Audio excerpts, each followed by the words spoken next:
I think it's wonderful the community is reaching out and honoring him with this.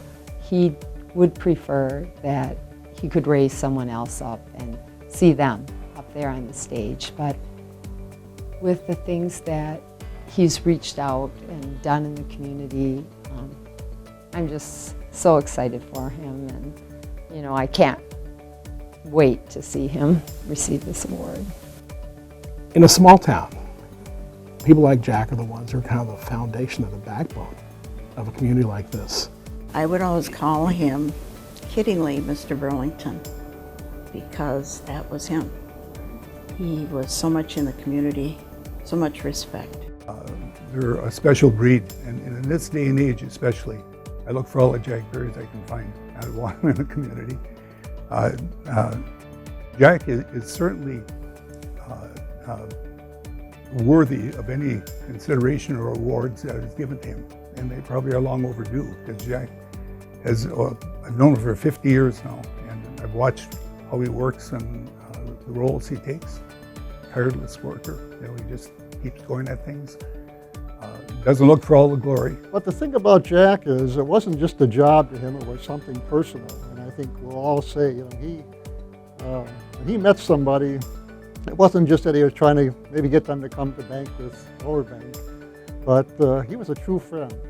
And he was a true friend to me over a lot of years. He kind of took me under his wing, and I can remember way years back, probably the first year I was there, on Friday nights, a few of the new employees would go over to his house and we'd play cards for a while. He was just that kind of a guy. He was concerned about people. There is a lot of Jack Berries in this town. And I'm sure Jack will be the first guy to say that. You brought it up before, there's a couple of humanitarians in this room, and a guy like Jack Berry and what he portrays, maybe that brings out the humanitarians in this community. This guy's ready anytime there's a special cause. If he knows somebody that's in a little trouble, he'll talk to, and if we can help him, help this person. But Jack is out in the front all the time. He knows what's going on. He's always involved, and I knew him. I'm involved with the police department. He was on the P&F board, but always trying to be an encourager, trying to look who might be down, and just he's the guy who gives energy to a small town, a community like this. Whatever I see he was involved in, and then I always felt like he had to seek out that leadership role, because it wasn't good enough just to be a member sitting there. He had so he was a member of JC's and president of JC's, and then he became involved on the rescue squad and was the captain of the rescue squad. He was in Rotary, was Rotary president, Rotary International, became involved with that as well. He also, when they started talking about what can we do to build up Burlington, I remember being so very proud of him to be on the board that initiated Chocolate Fest, and at the time Chocolate City. And so those are my memories. It's always been, he can't just be there. He needs to be in a leadership role. I was involved with Chocolate Fest from the first thought of Chocolate Fest. And when I was involved with Chocolate Fest, I was always there and asking, well, have you thought about this? Here's the book I put together so many years before. And again, he was just always helpful, always there, never taking a bow. Jack means a lot to me. He stood out on the council when I first was an alderman. And then he was one of them that approached me a year later to run for mayor, and he was my mentor. I watched a few different cases where there were some challenging moments for him, and political pressure and things like that. He didn't waver from what he believed in. He stuck right with it, and it wasn't easy. So I knew right then and there, here's a man with character. I didn't grow up with any military family background. Jack really gave me a heart for people who served our country, because he's so committed to that. He just oozes that. But he was glad to go on these on the parade, Memorial Day, and he would offer to, let's say we had a funeral, and he'd be the commander.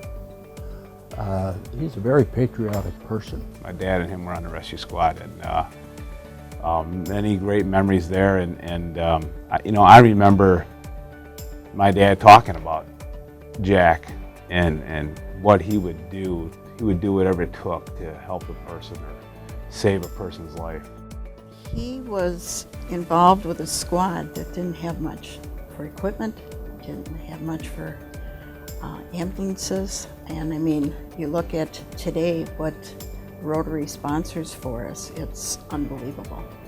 And Jack didn't have that, you know, I think they had one ambulance probably, and he was right. It was just basically scrape them up and take them. Now it's so much high level of care that the squad brings to this community. And he knows that, he supports that. I don't think any rescue squad member walks away from it, and Jack definitely has it in his blood. He makes you love Rotary. And really, Rotary is just representative of the community. It's a service club. It's getting involved, it's supporting, it's encouraging, it's making sure that morality and ethics take place in the community. God asks us to serve others, and Jack's getting this Humanitarian Award, and he obviously listened. We talk about his faith, and he's one of those kind of guys that I look at him and say, what a great man, but he gives us great memories. And that's the kind of person he was. Great men give great memories, and that's Jack Berry. Well, he comes and has coffee with us about 6 days a week. We don't do it on Sunday because we go to the brass door then. No, we don't do that. And I'll see all these nice things, and then I'm going to ask him, don't forget to bring the Kringle in every morning. He's caring. If, let's say you get sick, who's the first one to get on the phone to give you a call and see how you're doing and, wherever you're at? Jack Berry. That means a lot. I was in the hospital and he was the first one there. And he came a couple times. And it was just, I'd fall asleep and I'd wake up and he'd be there, just, as a really good friend. And all of us have had some problems in our lives. We had a couple of difficult situations. One of our children, one of them passed away, in fact. And the first person to call was Jack Berry. He was always concerned. In fact, when I received the Humanitarian Award, the next morning at 8 o'clock, who's calling? Jack Berry. And I hadn't talked with him probably for a couple of years. So he's just that kind of a guy that was just liked people, was friendly, but was concerned about others. We see all these nice things, we deserve the Kringle. Jack's list of priorities, it's family first, it's God. If you ever go over there or call Jack, he drops whatever he's doing. You become the most important thing to him at that time. I believe my mom is the strength behind my dad and the strength at home to allow him to be able to do the many things that he's been able to do. Whenever she speaks of him, her eyes light up. We raised a family that was just something, a model family.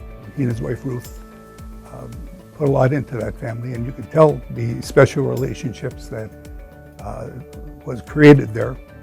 Well, Dad, you've always been there for me, and I know you always will be there for me. And I want to thank you for raising the bar for me and for everyone that you touch.